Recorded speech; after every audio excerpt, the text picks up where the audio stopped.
So yan guys, so here nakikita nyo guys, papunta ako nito sa CFO. Ayan, so nag-grab lang ako. Ayan, so syempre for the papogi ang person. Ayan, nakikita ninyo. And syempre guys, ready na ako for the CFO kung ano mga magaganap doon sa Quezon City. Kaya ngayon, abangan ninyo. So ayan na nga ngayon guys, nakapunta na ako, kararating ko lang sa CFO. Dito na ako sa loob ng CFO office. Ayan, so mamaya matakal natin kung ano yung mga dapat gawin. Hi guys! So, we are done with the CFO. At ano naman na masasabi mo, girl? I'm so grateful. Anyway, I'm here with Angel. Hello! Sobrang saya ng experience. Yes, medyo nakakakaba pero masaya, diba? At least we got it, diba? Grabe yung experience dito sa CFO. Nakakakaba na medyo satisfying naman. Ang dami matututunan. And syempre, ano ba? Very overwhelming. And we're still waiting for our friend. Yan. May isa pa kami inaantay na friend. Yeah, diba? We're waiting for Ang pangalan niya? We're waiting si for Miss Jen. Oo. And also guys, si Jen po, siya yung pinakamaaga sa amin tatlo. Yeah. Pero siya yung... Siya lang yung late. Siya yung hindi pa tapos sa CFO. Ayan. So, antayin lang namin siya, guys. Andito na rin po at last. Dumating na po. For how many hours? We've been waiting for her for 3 hours already. Ayan po. So, how's the experience of the CFO experience mo? The seminar. Oh my God. It was really good. But then, guys, I'm telling you, you will pass this. Okay? It's so easy. So, ano yung mai-share mo sa kanila na tips? Well, be on time. Okay, and then just be honest. Just being honest. If they ask you questions, then answer that right away without hesitations. And then as long as your relationship with your partner is genuine, it's all good, all done. So I'm telling you guys, if you were here and you will pass, and then you will feel so good like us. Thank you. Wag lang kayo aabutin na hanggang alas 1, nagsasara na po yung building. So, syempre, at last, nag-success na kami. Ayan. So, congratulations. Sumakses, di ba? Sumakses. And then kakain kami. Yeah, we deserve. We're going to eat at Escobar Steakhouse. Escobar Steakhouse. Ayan. So, we deserve it, guys. Ayan. So, we get the certificate. So, kailan ang flight mo? Friday, 6 p.m. Saturday, 1 a.m. Ayan. Ako matagal pa. Sana all na lang now. See you na lang there. Bye-bye. Hey guys, so hello. We are here at Escobar Steakhouse right now. So, we're going to have a dinner right now. So, ayan. Hi! We're just done the CFO today. So, what did you order? I ordered USDA Porthouse. And then? So, ribeye. Ribeye. Yeah. How about you? T-bone. Yeah, the T-bone. And I ordered the aglio pasta and the, what do you call that one? Yeah, the smoked pork ribs and the, what else? The java rice with the ice caramel macchiato. So, yeah, that's it. Ayan. Guys, have fun. Have fun watching our video here. I hope that you guys enjoying and support this lovely person. And syempre, yung couple natin nandito guys. Ayan. So, ayan guys. How did you meet each other? Well, CFO. Tama na yung interview. Pagod na yung utak ko sa interview. Wala pa akong tulog. Ha? Wala pa akong tulog. Pwede ba tayo magpahinga sa interview? Kumain na tayo. Ayan. So, konti namang spill dyan. I mean, kailan kayo nagkakilala at ano? Kailan kayo nagkakilala? We met last February 1, 2022. He added me on Snapchat. Oo. Tapos ngayon guys, so yan, ito na sila. And mapapasana all na lang tayo kasi guys, alam nyo na. We're gonna leave on Friday. Yes, alis na sila ng Friday. And we're going to North Carolina. punta na sila ng North Carolina. Ayan.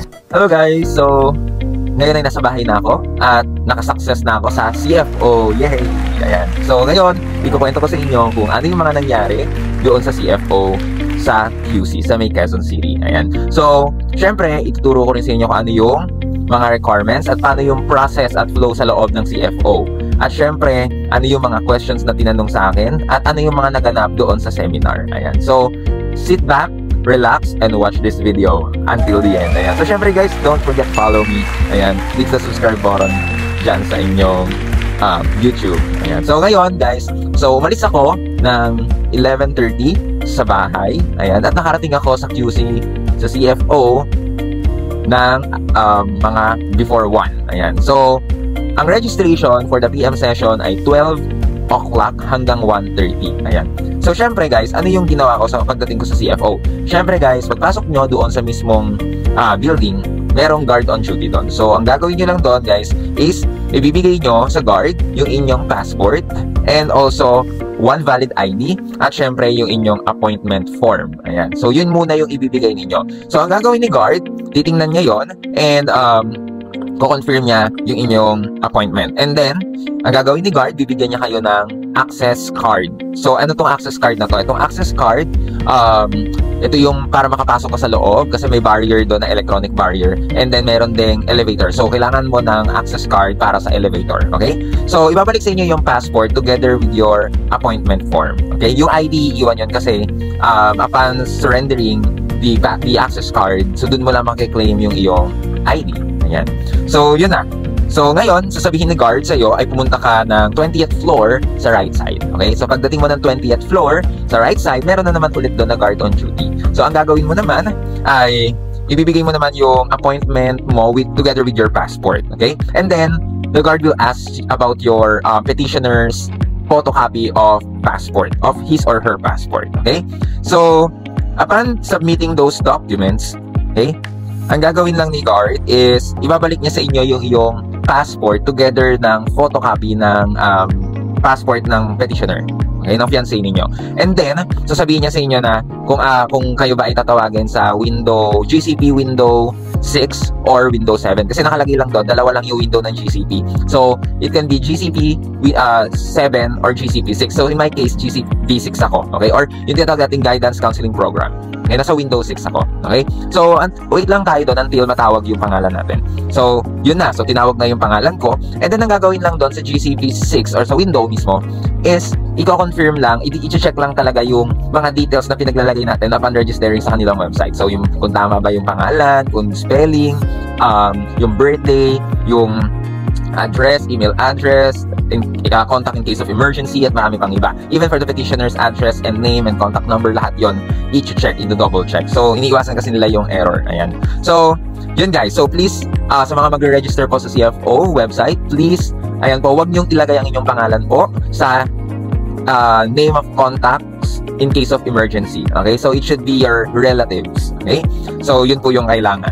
Kasi, ang mangyari po pag hindi po yung mapapalitan or unless baka ipa-reschedule po kayo ng actually, pwede naman palitan. Ini-edit naman nila. So, may mga case-to-case basis lang na parang meron yata silang hindi na ma-edit doon. So, ginagawa ng staff is parang pag reschedule. Okay? May reschedule na nagaganap.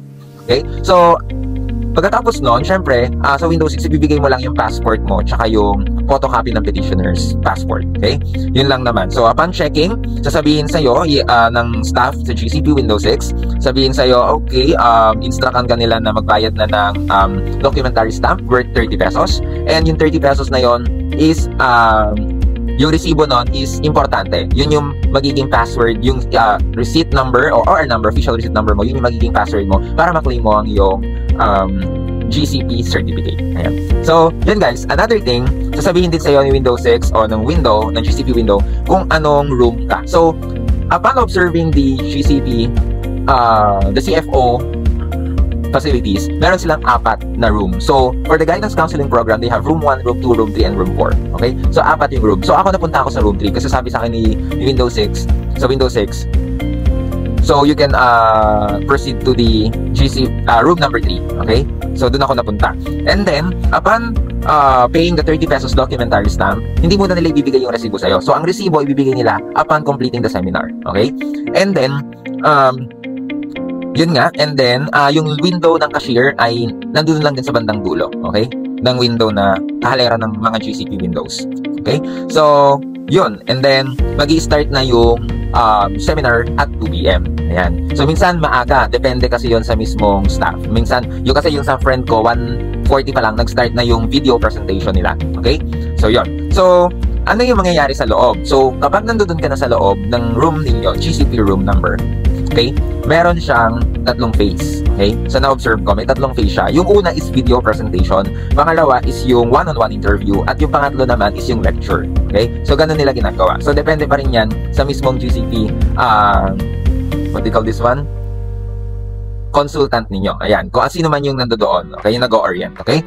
So, yun. So, syempre, nag-start na yung GCP training, seminar, and then, ayun, nanood lang kami ng video, and then, ang ginawa nila is, upon watching the video, or while watching the video, may tinawag na sila na mga pangalan. So, isa-isa. So, sa case namin doon, parang, isa-isa. Basta, pag tinawag yung isa, lalabas siya, i-interviewin siya. Pero, i-prepare nyo muna. Ayun, i-orient kayo na i-prepare yung documents ninyo. So, ano ba yung mga documents na pin-prepare? So, yun nga, yung passport, yung petitioner's bio page, photocopy, then, yung FBI, so, ano man yun, yung divorce decree, yung mga conversations, screenshots, pictures, or proof of relationship, and even yung Senomar, minsan kasi nahanap din, and then, yun lang naman yung mga most common. And then yung birth certificate, ayan. So, depende na lang talaga sa mismong nag-interview. Okay, so ngayon, ang dami ng tinawag. So, pag tinawag yung isa, lalabas. Tapos, pagbalik niya, meron na siyang bagong pangalan na tatawagin. So, kunyari, ako, at yung kasama ko, tinawag. Ngayon, pagbalik niya, papalabasin niya kung sino yung susunod na i-interviewin. Ayan. Siyempre, guys, ayan. So, nagkaroon na ng interview. Ayan. And then, tinawag na yung pangalan ko. So, yun. Paglabas ko doon at umupo ako doon sa tabi ng interviewer, sa table, nakaharap siya sa computer. Now, sinabi niya sa akin, yun nga, where's your documents? Ayan, binigay ko yung passport ko and then yung passport photocopy na ni fiancé. And then, hinanap niya rin yung visa doon sa passport. Ayan. And then, nung nakita niya yung petitioner ko, parang, ang tanong niya agad, same-sex relationship? Parang, syempre, na-shock ako na grabe yung tanungan ha, walang segue, ma'am. Yun, mga ganon. Pero yun naman, syempre baka strict lang talaga siya sa pag-interview. And then, yun nga, so sabi niya, can I have your requirements nga? And then yun nga, nagtanong siya noon, and then binigay ko na yung mga documents. And then nilabas ko na yung mga kailangan kong documents, like yung mga FBI and yung mga conversation and then yung other proofs. Okay? So yun, and then ang tanong niya sa akin, yun nga, so how and where or when did you meet each other? Kung baga, kailan kayo nagkakilala at paano kayo nagkakilala? Yan, ganyan. So, yun yung tanong niya. And then, sabi ko, ayun po, we met in the dating app and way back 2016. Ayun. Yun yung sinabi ko. And then, sabi niya, so, ilang beses ka na niyang pinuntahan? Yan, how many times daw siya nag-visit sa akin? So, sabi ko, 4 times po, ma'am. And then, sabi niya, do you have any idea where your fiancé live? Ayan. So, umaga parang ang tanong niya doon, may idea ba ako kung saan nakatira si fiancé? Sabi ko, yes, ma'am, in Reno, Nevada po. Ganyan. And then, sabi niya, yun nga saan doon, parang yun nga, syempre nag-specific lang yung answer ko. And then, yun, tanong na susunod niya, sabi niya, tinignan niya yung passport ni fiancé. Nakita niya na may middle name. Sabi niya, saan ko daw nakuha yung middle name na yun? Kasi nilagay ko yun sa application sa website. Sabi ko, nasa birth certificate po, ma'am. Kasi nga sabi niya, wala daw kasing middle name doon sa passport. So, dapat daw meron. Sabi ko naman, di ba sa US naman, it's not really required to put the middle name in their passport. So, nakalagay yun doon. And, ayun, pero in-indicate na lang niya, ni-note na lang din niya. And then, nagtatype siya doon sa, parang may box siya tinatype sa doon sa, may box siya tinatypean doon sa loob ng, sa mismong computer niya. And then, eto na nga. Sabi niya, so, what is your fiancé's work? Anong trabaho niya doon? And then, sabi niya, alam mo ba kung anong dati niyang trabaho? Ayan. Sabi ko, yes po. Tapos, tinabi ko kung anong dati niyang trabaho. And then, tinanap niya yung FBI clearance. So, yung police clearance, FBI clearance nga. And then, sabi ko, pinakita ko din yung turning point data or self-background check nila. Niya. Sabi ko, ma'am, ito po yung turn point data, self-background check po. Aba, sabi ba naman sa akin, ano nakasulat dyan? Basahin mo. Diba? Parang, inutusan pa ako. Sabi ko, ma'am, nakalagay po dito, no criminal records. Ganyan. So, blah, blah, blah. Yon. And then, sabi ba niya, is your fiancé single? Ikaw ba? Single ka? Ayan. And then, have you been to the USA? Sabi ko, no po. So, tapos ang tanong niya, what's your plan when you get there? Tapos biglang segue, aside from marrying. So, aside sa pagpapakasal, ano pa yung plano mo doon? Or, yun. And then sabi niya, do you expect or obliged to send money or support to your family when you get there? So, magsusuporta ka ba? O okay ba sa kanya yon na magsuporta ka sa family mo dito sa Pilipinas? Ayan. And then, tinanong din niya, what are your challenges? Ayan, in terms of culture and language. Syempre ako naman sabi ko, language is not a barrier naman po because English is a universal, di ba, language. And then, maybe culture shock, like diba? Yun naman talaga yung most common, and pagiging homesick, diba? So, and then, syempre, yung last na tanong niya, do you have any relatives in the US? Sabi ko, no po ma'am, but outside the US, I do have. Ayan. So, ang dami niyang tinanong. Yun yung mga tinanong niya sa akin. And then, ayun, tapos after niyan, tapos na, and then, binigay niya na sa akin lahat ng documents, kinuha ko na lahat, and then, pinatawag niya na sa akin yung susunod na i-interview niya. So, nangyari, bumalik ako doon sa loob, hanggang sa nood-nood muna kami, ganyan-ganyan, nood-nood muna ng video. Now, natapos na ngayon yung interview. Ngayon, pumasok siya sa loob.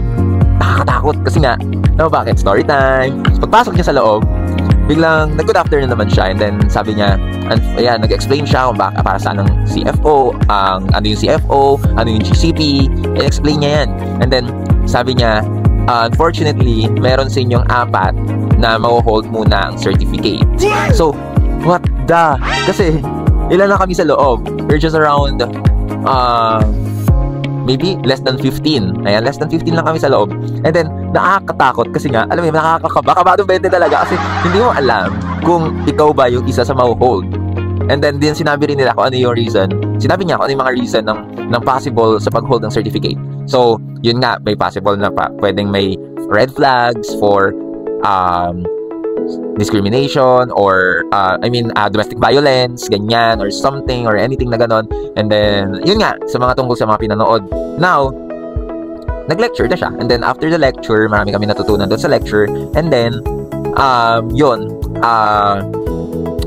binigay na sa amin yung, may pinlash siya sa screen na QR code, wherein, i-scan nyo yun, and then, after scanning, nandoon yung Citizens Chapter feedback form. Now, after nyon masubmit, i-redirect niya kayo sa, yun nga, sa mag-i-email sa inyo ng mismong GCP certificate ninyo. I-email sa inyo yon kapag nasubmit nyo na yung form. Now, paano po mag-login sa form?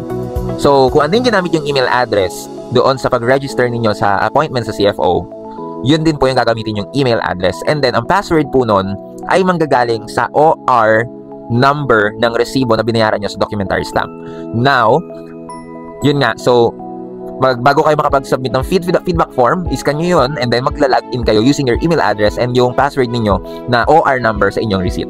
And then, after submitting the feedback form, may email sa inyo yung mismong certificate. Ayan. So, nakalagay din doon yung pangalan ninyo, certificate, and then GCP, date registered kung kailan, at syempre yung GCC number ninyo, and then yung country of citizenship of that petitioner, and it should be full country name. Ayan. So, in my case, ayan, ito siya. Pinread ko na ha, sample lang to. Ito siya. Ganito siya.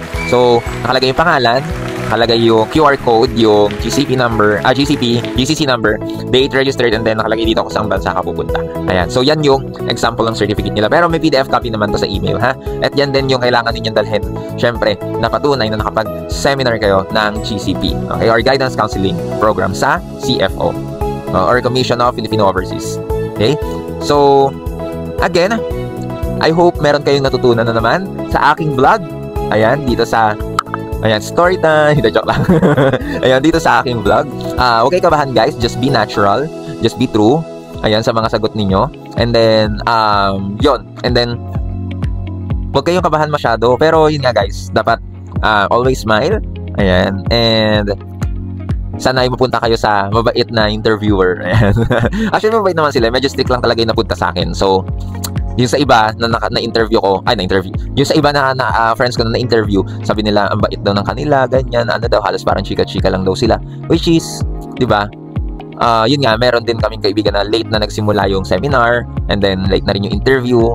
Kami tapos na kami ng 3:30, before 4 siya, inantay namin hanggang 5:30, before 6, magsi 6 PM na, di pa, doon lang siya natapos. Kaya, ayun guys, be ready. And halos lahat ng mga documents, pictures, hindi naman kinuha, hindi naman pinakita. So, and guys, the questions are case-to-case basis.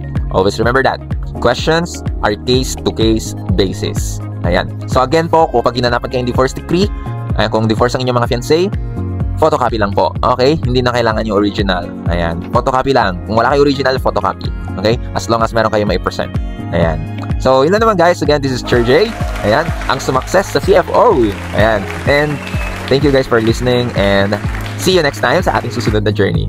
Ang journey natin sa susunod ay flight na! Lipad-lipad na! Ayan. Thank you guys for listening. I hope you can follow me and subscribe here in my YouTube channel at Churchy Vlogs. Thank you so much. Bye!